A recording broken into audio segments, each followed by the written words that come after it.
राज्य के हल्द्वानी में जीजा के नाम की जमीन पर एक साले ने धोखाधड़ी कर व्यक्ति से 14 लाख रुपए की ठगी कर ली। धोखाधड़ी का शिकार व्यक्ति पुलिस में शिकायत की, लेकिन उसकी कोई सुनवाई नहीं हुई, जिसके बाद एसएसपी नैनीताल के निर्देश पर मुखानी थाना पुलिस ने मुकदमा दर्ज कर मामले की जांच शुरू करी। शहर के एक टेंट हाउस रोड कुसुमखेड़ा निवासी वशिष्ठ भारद्वाज ने बताया कि दिलीप नाम के व्यक्ति ने अप्रैल 2023 में ईसाई नगर लामा चौड़ में उन्हें एक जमीन दिखाई। जमीन डहरिया मुखानी निवासी अपने जीजा की बताई। जमीन का सौदा होने पर दिलीप द्वारा दिए गए खाते में मई 2023 में 8 लाख रुपए डाल दिए गए, जबकि उसी दिन 6 लाख नगद भी दिए और जमीन का एग्रीमेंट भी हुआ। कहा कि 1 महीने के भीतर जमीन के कागज और रजिस्ट्री कर दी जाएगी, लेकिन रुपए देने के 1 महीने बाद जमीन नाम पर नहीं की गई। जमीन के दस्तावेज मांगे तो आरोपी टाल मटोल करने लगा। दबाव बनाने पर जवाब मिला कि पेपर जीजा के लॉकर में रखे हैं और वह बाहर है, जब वो हल्द्वानी आएंगे तब रजिस्ट्री करा देंगे। काफ़ी वक्त गुजर गया तो वशिष्ठ ने दिलीप के जीजा को फ़ोन किया। उन्होंने बताया कि ज़मीन के एवज़ में उन्हें 1 भी रुपया नहीं मिला। आरोप है कि दिलीप सिंह ने उनके साथ एक महिला के नाम से फर्जी एग्रीमेंट किया। महिला से पूछने पर उन्होंने बताया कि उन्होंने कोई एग्रीमेंट किया ही नहीं है। अब अपने रुपए वापस मांगने पर वह धमका रहा है। पीड़िता का कहना है कि अपने साथ हुई धोखाधड़ी की शिकायत मुखानी पुलिस को 2 बार की, लेकिन पुलिस ने कार्रवाई नहीं की। पीड़ित ने पूरे मामले की शिकायत एसएसपी नैनीताल प्रहलाद नारायण मीणा से की।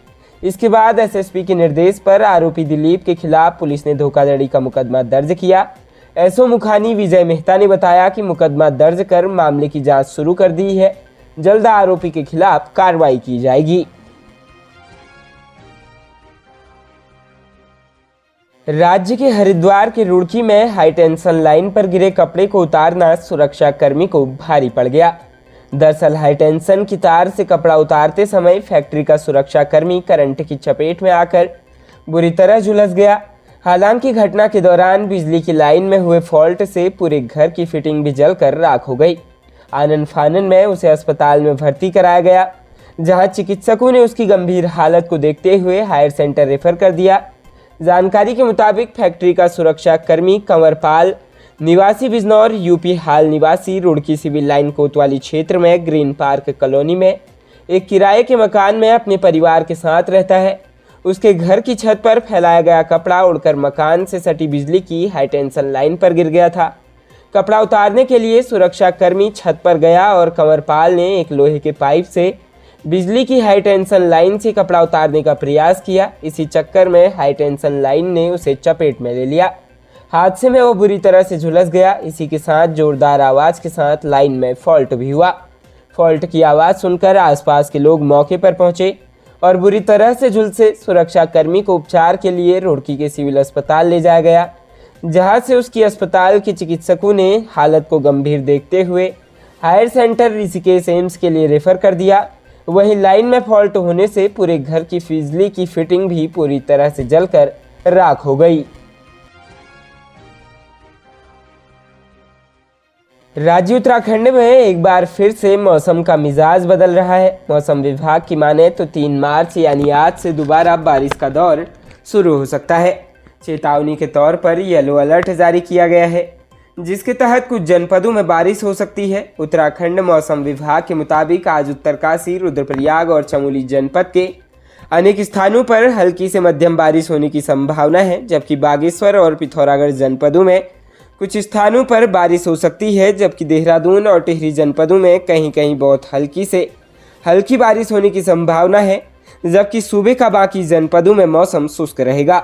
मौसम विभाग ने उत्तरकाशी, रुद्रप्रयाग और चमोली जनपदों में आकाशीय बिजली चमकने की आशंका को देखते हुए चेतावनी के तौर पर येलो अलर्ट जारी किया है। वहीं देहरादून की बात करें तो आसमान मुख्यतः साफ रहने से लेकर आंशिक रूप से बादल छाए रहेंगे। रात से गर्जन के साथ बहुत हल्की बारिश की संभावना है। अगर तापमान की बात करें तो अधिकतम 27 डिग्री सेल्सियस और न्यूनतम तापमान 12 डिग्री सेल्सियस के आसपास रहने की संभावना है।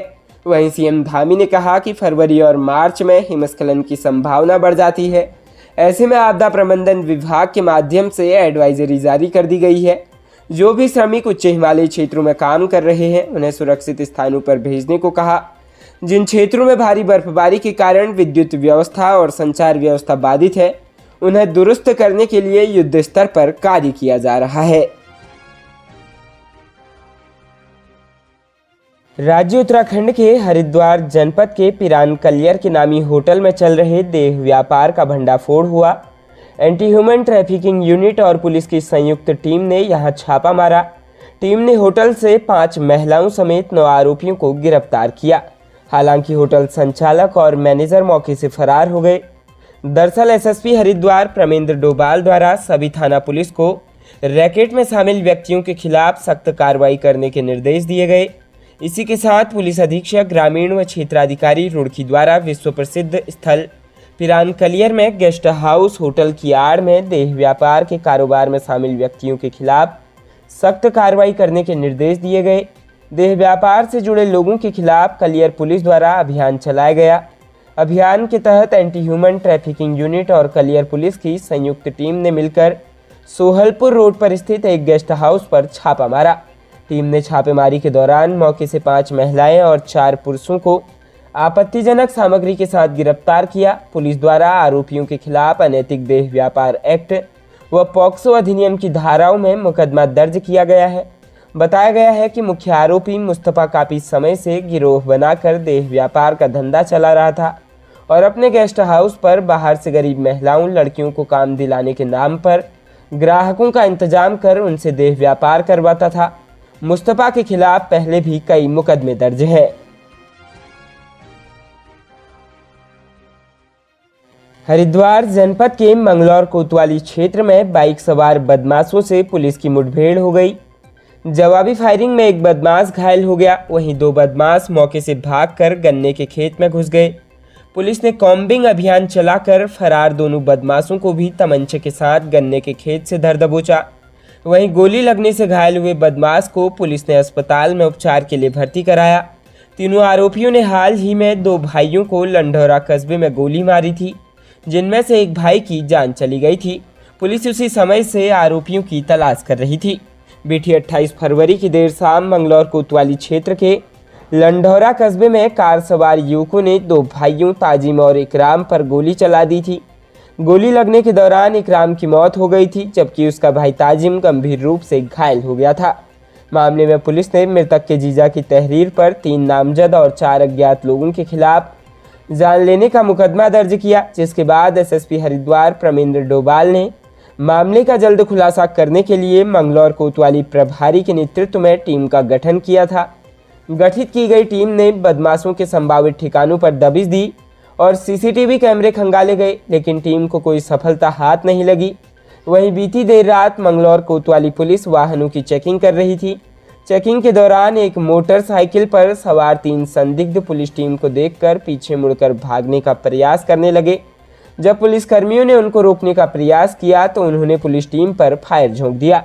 वहीं जवाबी फायरिंग में एक बदमाश के पैर में गोली लग गई और वह घायल हो गया, जबकि 2 बदमाश मौके से भागकर गन्ने के खेत में घुस गए। इसके बाद पुलिस ने उन्हें पकड़ने के लिए कॉम्बिंग अभियान चलाकर घेराबंदी करते हुए फरार दोनों बदमाशों को तमंचे के साथ गन्ने के खेत से गिरफ्तार कर लिया। वहीं पूछताछ करने पर उन्होंने अपना नाम अंकुश उर्फ रांझा निवासी मुंडलाना, मंगलौर अभिषेक उर्फ रॉबिन निवासी पीपलेड़ा, थाना खतौली मुजफ्फरनगर, हाल ग्राम मुंडलाना मंगलौर बताया। वहीं घायल बदमाश की पहचान सनी उर्फ प्रशांत निवासी मुंडलाना मंगलौर के रूप में हुई है। पुलिस ने तीनों बदमाशों के कब्जे से एक मोटरसाइकिल, 3 देसी तमंचे, जिंदा कारतूस बरामद किए हैं।